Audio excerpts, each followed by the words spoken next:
Steven Universe's story has always been riddled with inconsistencies that make fans of the show wonder if these were intentional to mislead us or only happened because the writers had not planned ahead correctly or changed a plot point later in the show's production.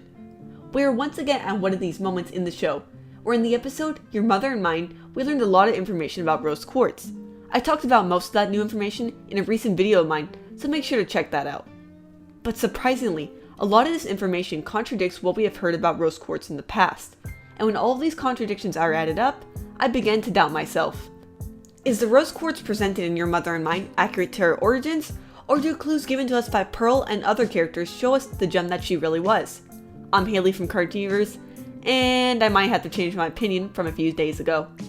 This would be my opinion of Rose Quartz being made on Earth. I asked you guys in a poll on my community page where you thought Rose Quartz was made. To my surprise, over 40% of you are still not convinced that she is from Earth. This is actually quite crazy, because in Your Mother and Mine, it was clearly displayed that Rose Quartz was made on Earth early during Pink Diamond's rule on Earth, in the Prime Kindergarten. So a lot of you guys are like me and thinking that something suspicious is happening. As a refresher, there are two kindergartens on Earth. First made was the Prime Kindergarten, where Amethyst was from. Then, during the middle of the rebellion, the Beta Kindergarten was quickly made so soldiers could be mass-produced.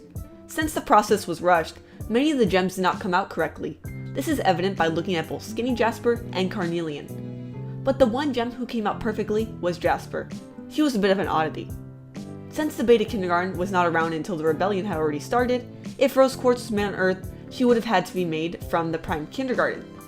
And this makes sense, because every gem made on Earth that we have seen has been a quartz, and her pink color would make sense being created in the purple rock of the Prime Kindergarten. So let's take a look at the argument that she was created on Earth. I just mentioned how it is definitely plausible that she was made in the Prime Kindergarten because she is the quartz. And the fact that it was Garnet who told us, who is pretty good at remembering information, makes this a pretty reliable source. Also, Jasper does let us know that Rose was made for Pink Diamond. This was right as she was getting corrupted in Earthlings. If Pink Diamond had no colonies before Earth, it's unlikely that she had many gems created for her before this point in time. And in the episode Bismuth, Bismuth herself says that Rose Quartz was made right here in the dirt, referring to the Earth of course. Any inconsistencies brought up later refuting the fact that she was made on Earth could be explained by the fact that all gems that have lived under the rule of a diamond consider Homeworld their home, even if they have never been there. The one exception to this is of course Amethyst, who has never known what life was like under a diamond. Because, as I'm going to explain shortly, there are a lot of inconsistencies when it comes to Rose Quartz and what she considers home. Finally, we even have Blue Diamond saying that Pink Diamond created all the bubble Rose Quartzes and that will be all. We have no indication that there were ever other Rose Quartzes not made by Pink Diamond, meaning that our Rose Quartz was also made on Earth. And now it's time for the argument that she was not made on Earth. And let me just tell you, the evidence for this just keeps piling up. Let's start off with the episode On the Run.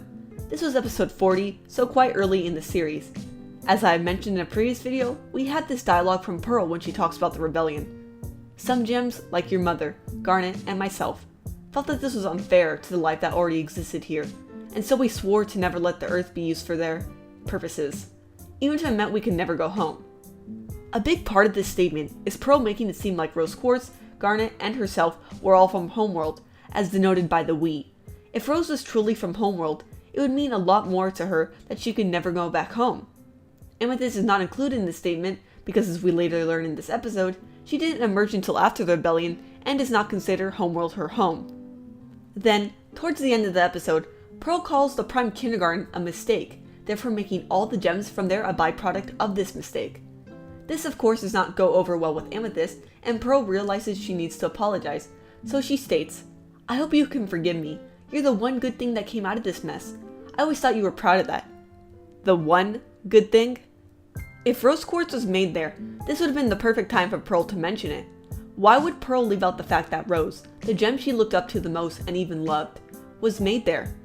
If Rose is created there, then there is little chance that Pearl would call this place a mistake, and Amethyst probably would have brought that up as well.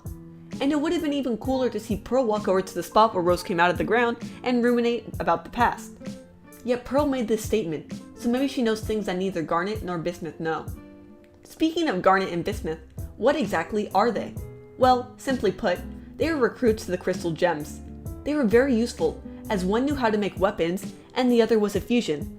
but they were not one of the first recruits. Pearl was the first. So that means any information that Garnet and Bismuth know about might not be the truth. It is likely an idealized version set to them by Rose Quartz in an attempt to get them on her side. Rose being a new soldier made on Earth that decided to rebel against Pink Diamond makes a compelling story to tell others to get them to join your cause. Rose's past would have been much more complicated than that, and this would have made it much harder for the crystal gems to grow in size. Bismuth did eventually start questioning Rose's methods, but that got Bismuth in trouble and later silenced. And when it comes to Garnet, well, if there's one thing we know about Garnet, it's that she does not ask questions. In fact, in Season 2, Episode 10 of the Seniors podcast, which is about Garnet, Rebecca Sugar associates Garnet with joining the crystal gems with her lack of question asking. Rebecca even says the show will get into this very soon. And another thing to note is that Garnet's story is very much idealized. In fact, one could almost call it a fairy tale. The source material for the design of these flashbacks is anime Revolutionary Girl Utena, where this design is used to show a fairy tale version of the story. Fairy tales are not known for being about the truth. Since Garnet was not there for any of the moments in the flashback except for the diamond attack, any part of the story could be wrong. She falsely thought that Rose's sword shattered Pink Diamond when we know it can't after all. Now let's talk about the episode Rose's Scabbard. This is at the end of Season 1, and in this instance we see Pearl making a holographic projection of Rose, and she reenacts a scene before the rebellion began. Rose says to Pearl, please understand, if we lose, we'll be killed, and if we win, we can never go home." This is still referring to Homeworld, but this time even Rose uses we. I did mention why Rose might call Homeworld her home despite never going there earlier, but for most of her life she was against Pink Diamond. It doesn't make sense why she wouldn't just call it Homeworld if she was made on Earth.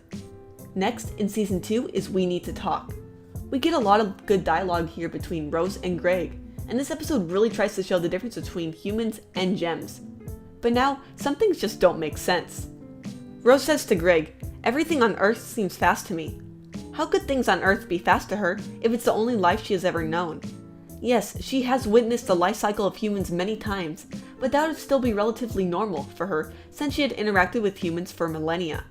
Then, right after, Greg asks Rose if she ever misses her home planet. She says, "No, never." Now I suppose this makes sense because she's never been there, so she would not miss it. But if she had never truly been there, she probably could have just said, "I can't miss a place I'd never been to." And one final thing to note from this episode is something Rose Quartz says actually right before this. When Greg says that he barely knows her, she replies, "That's a good thing." If she is just some random soldier that only did what was right to stop Earth from being destroyed, what is she hiding? I should also mention that the extended theme song, where Pearl says, "When we arrived on Earth," which once again makes it weird that Pearl says that when only 2 of the 4 main members are actually from Homeworld. So let's talk about some other smaller points that might be brought up. If there are rubies that belong to Yellow and Blue Diamond, and rubies are red, then it is possible that there are Rose Quartzes made for other diamonds, and our Rose could be one of those. Once Pink Diamond started a colony, Rose could have been transferred over to Earth, and then saw how amazing Earth was compared to every other colony. Yes, Earth is a great place, but had Rose had experience in other places than compared to Earth, it would have made much more of an impact on why she would want to protect this colony compared to all others. In addition, like I had mentioned before, Garnet may be a little bit unreliable when learning information about Rose's past. The only reliable sources we might have are Pearl and Rose herself. But even then, Pearl did not know Rose until they were both on Earth, so Rose might have omitted some details about her past. And we do know that quartzes can be bodyguards, so she could have been to Homeworld to assist Pink Diamond, but that was never pictured in the flashback, and all we ever saw was her carrying rocks. So, what's all this conflicting information? One word: retcon. In the first 2 seasons of the show, it was being made clear that Rose was a gem that was not from Earth. But then, in Season 3, we suddenly got information that made us think otherwise. It's likely that the writers suddenly changed their minds about where they wanted to make Rose Quartz be from. But unfortunately, there had already been instances where this would not make sense. Yet for the sake of making the story go where they wanted it to, they just had to keep small continuity errors. And 1 or 2 of these alone aren't a big deal. But most of this video was dedicated to showing these errors, so by the time they made the decision to change where she was created, it was a bit too late. Yet here we are, more confused than ever. This has happened to Steven years before, and it will likely not be the last time. But many stories have to deal with this issue, so I can look past it. Or maybe this is being done on purpose, and we are all going to be made to believe what Garnet said as truth when it is just a lie Rose told to her. Based on the evidence shown in this video, I'm actually going to say that we are being lied to and that there is more to Rose's origin story than we currently know. Yet we'll have to wait and see what is in store for these upcoming episodes to find out the truth. Thank you to all my amazing patrons for helping support this channel. There are many cool rewards to pick from if you become a patron, which also includes access to any polls that help me decide on future videos. Click the bell icon near the subscribe button so you can stay updated on all future videos. You can also follow us on Twitter, Facebook, and Instagram for anything else we might have in store. Thank you Starry Cat for editing this video, and have an animated day everyone!